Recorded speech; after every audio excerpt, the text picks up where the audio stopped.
Get ready with me whilst I tell you some lessons I've learned in my 20s. Failing is a part of growth. When you see people have overnight successes, usually it's taken them about 10 years to get there, but you're only seeing them when they've reached success. This is something I've actually stuck to my entire life. Like, I've been doing this job for nearly 11 years now, which is crazy.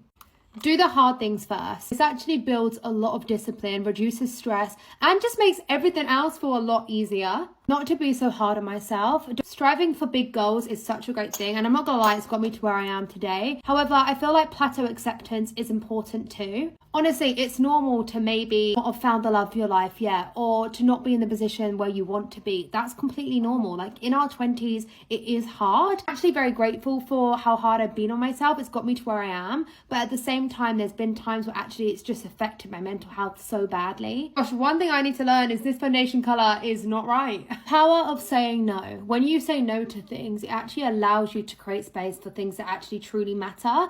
And you can't pour from an empty cup, guys. I would say the last year or so I've really been doing this. I used to say yes to things a lot more than I do now, and oh my goodness, it just allows me so much more time to do the things that I love. And it's also prevented me getting burnout. I think it took me a long time to figure out, but actually just saying no to things isn't a form of rejection. It's actually just a form of self-care. I think this one can take us all a while to have figured out, but mum is always right. One that I'm definitely still learning is just to stop oversharing. Most people, aside from a very fair few, don't have your best interests at heart. You also don't have to please everyone. Trust your intuition, because 9 times out of 10, it's going to be right. Nobody knows you as much as you do, so that inner voice is usually right.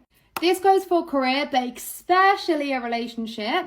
You aren't asking for the impossible, you are just asking the wrong person. And my absolute favorite one is just the importance of self-love. If you don't prioritize your mental health and set boundaries and make time for things that rejuvenate you, you're never going to do things 100%. You're never going to do it the best version of yourself. Don't get me wrong, I've definitely still got a lot of self-love to work on, but now I feel proud that when I show up to things, whether this be a work event or an event, or, you know, even just going to see my family, I feel like I show up as the best version of myself, which also is just a way better person to be around. I never hear people talk about this one, and actually I think I take it back. I think this may be my favorite, but people believe what they see. You don't have to be the best at something for people to believe that. And what I mean by this is, it is so important to believe in yourself, because if you're confident and you believe in something, I can guarantee you everyone else is going to believe that too. Like, if I went to an audition and I show up and I'm confident and I believe in myself, they're going to see a confident